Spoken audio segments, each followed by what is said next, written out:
La campagne est lancée, vous l'aurez compris, l'occasion justement de donner la parole au comité 62. Vous en êtes le porte-parole, Yvan Bussiol, bonjour. Bonjour.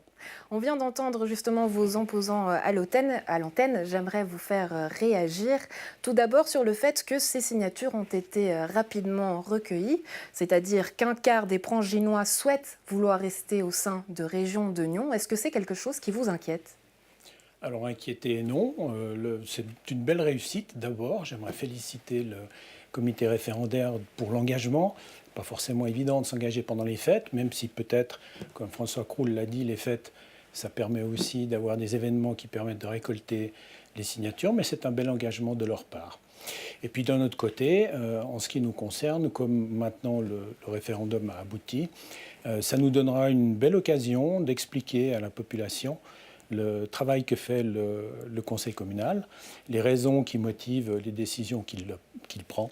Et donc on ira auprès des gens pour faire l'explication. J'aimerais qu'on explique à présent vos raisons à vous qui souhaitent que Prangin quitte ce conseil régional. On a entendu dans le sujet les opposants qui vous reprochent de ne pas avoir été assez constructifs. Donc sur les faits, concrètement, qu'est-ce que vous reprochez au conseil régional ? Alors peut-être d'abord sur le fait de ne pas avoir été constructif. On a fait un important travail de commission, je voulais le rappeler, 9 séances, c'est assez rare.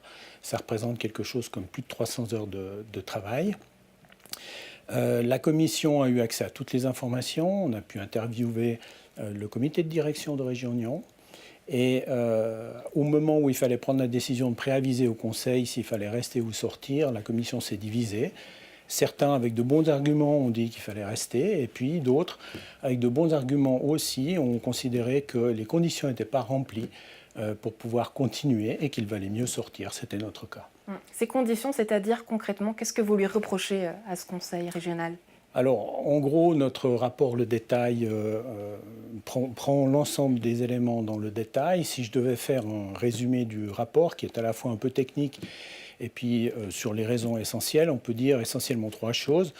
La première, c'est qu'en faisant le travail de commission, c'est-à-dire en examinant quels étaient les statuts de Région de Nyon, on se rend compte que les statuts ne sont pas définis conformément à la loi et qu'ils sont trop flous, qu'on peut pratiquement tout mettre dedans, ce qui ne nous convenait pas. Durant le conseil, j'ai carrément entendu dire le mot despotisme, un mot assez fort, virulent. Oui, c'est un mot fort, virulent. C'est peut-être des choses qui sortent quand le débat est animé. C'est peut-être un bon signe de ce côté-là. Mais moi, je ne reviendrai pas trop sur ce genre de choses. Ce qui est important, c'est de savoir qu'on a constaté un certain nombre de dysfonctionnements dans le fonctionnement de cette association intercommunale. On peut tout à fait comprendre que les associations intercommunales ne fonctionnent pas toujours parfaitement, mais là, c'était trop. Vous étiez vous-même au sein du conseil intercommunal, vous aviez annoncé votre départ, chose faite aujourd'hui, puisque en décembre, vous avez quitté le conseil intercommunal, donc vous l'avez vu de l'intérieur. Donc vous, personnellement, qu'est-ce qui vous dérange du point de vue interne ? Alors du point de vue interne, on a affaire à une institution très lourde qui n'évolue pas ou qui ne sait pas évoluer ou ne sait pas se réformer. Des velléités de réforme ont vu le jour à chaque fois que des communes ont cherché à quitter ou ont quitté finalement le conseil régional. C'est dommage. Je pense que la remise en cause du fonctionnement doit être plus forte, plus rapide aussi. On ne peut pas attendre des années. Cette institution existe aujourd'hui depuis 14 ans. Les défenseurs de l'institution disent que c'est un âge adolescent.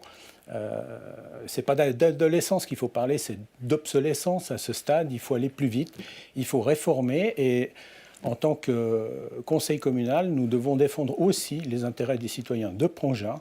Et la question qui nous a été posée, c'est de savoir si l'appartenance à cette association était intéressante pour les citoyens de Prangin. Notre conclusion a été que ça ne l'était pas, et donc on a été conséquent avec nous-mêmes. Donc concrètement, ce que vous nous dites, c'est qu'il n'y a pas d'avantage pour les Pranginois à faire partie de Région de Nyon. On les a cherchés, on ne les a pas trouvés. Aussi simple que ça. Donc par rapport au principe de solidarité, désolidarisation, est-ce que c'est possible pour vous d'exister au sein de cette région tout seul, Prangin tout seul, au milieu de la région ? Alors oui, c'est possible. Cran le fait, apporte la preuve. Bassin le fait. Cran n'a jamais fait partie de l'association régionale. Il ne s'en porte pas plus mal pour autant. Mais je ne voudrais pas tomber dans ce travers-là. Je voudrais dire que, effectivement... Non, mais ce sont aujourd'hui vos arguments. Oui, effectivement, on pourrait imaginer que pour faire fonctionner la région, c'est différent. Faire fonctionner la région, on a besoin de tout le monde. Or, on se rend compte depuis quelques années qu'on a un système un peu exclusif qui s'est mis en place et qui, par son fonctionnement qui n'est pas satisfaisant, voit petit à petit les communes quitter l'association régionale. Il faut se poser des questions pour savoir pourquoi. Et vous les posez justement. Quelle sera pour vous la suite de la campagne? Quelle stratégie de communication vous allez mettre en place? Alors, stratégie de communication, on va faire comme les référendaires l'ont fait. On pose les bases normales, c'est-à-dire on a un site internet pour expliquer, pour documenter nos positions. Comité62.ch. Voilà. Merci. Ensuite de quoi on sera présent aussi sur les réseaux sociaux. Aujourd'hui, c'est normal. Mais surtout, on a la volonté d'aller au contact de la population, de rencontrer les Pranginois, de leur expliquer notre travail, de leur expliquer les raisons de notre décision. Et pour nous, c'est une formidable occasion de partager nos opinions. Yvan Bussiol, merci d'avoir été avec nous et pour ces précisions et cette campagne qu'on se réjouit de suivre. Merci à vous.